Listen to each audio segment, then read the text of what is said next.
Welcome back. Namibia has recently introduced a national internship program and youth tax allowance to encourage businesses to take on interns, equipping young professionals with essential workplace skills while offering financial relief to participating companies. Now, to share more on this, we're joined by Julia Muetudhana, the Executive for Talent, Innovation and Productivity at the NIPDB. Julia, good evening. Thank you so much for joining us. Good evening, Nina, and to our listeners. Thank you for having me. Well, it's lovely having you with us.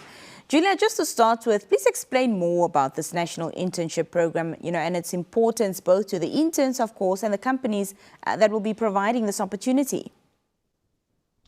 Nina, as you know, that we have a high youth unemployment and also a very high graduate unemployment.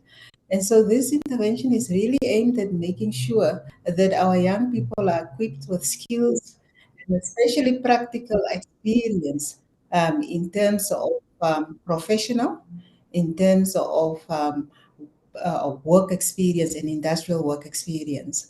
And also it also allows the employer to play a pivotal role in shaping the skills for the labor workforce. Yeah, and therefore the broader initiative of government really is to avail 5,075 internship opportunity, and the government is also willing to forfeit 126 million to ensure that employers take on more interns, and while they are forfeiting 126 million. What's been to this program since it's been introduced earlier this year? Come again, Nina? My question was, what has the response been to this program since it was introduced earlier this year? So the program was really launched in 2023. And then we had stakeholder engagement. Our last stakeholder engagement was on 18 March 2025. And then also the response has been good, I would say, and it is progressive. We have reached out to 110 employers, 47 employers are participating currently. And we also have 1,400 interns that are in the system and that are also whereby employers have pledged. So I would say that the more engagement we have, and I believe that it will be successful. Well, you mentioned earlier that there's been a figure that's been allocated to make this program a success. I don't know if I heard 1.26 million or 126 million, but talk to us about the financial mechanisms of this incentive.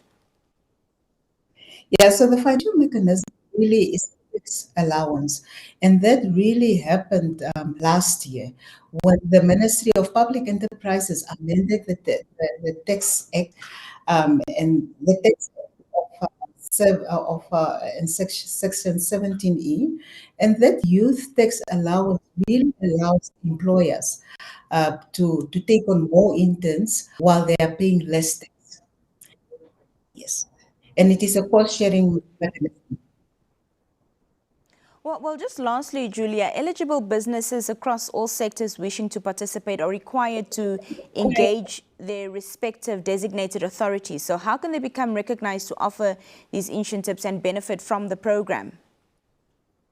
So the designated bodies are gazetted bodies. And what the Act really refers to is the trainee agreement. And so these designated bodies we have also engaged, and they are going to engage their respective companies. And really the designated bodies, the purpose is really to quality assure the trainee agreement. And what we do not want is an exploitation of our young people when they enter into the labor market force.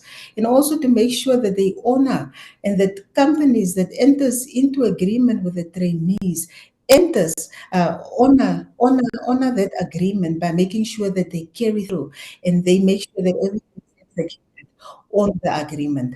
And that's why we have these designated bodies, really quality assurance purposes.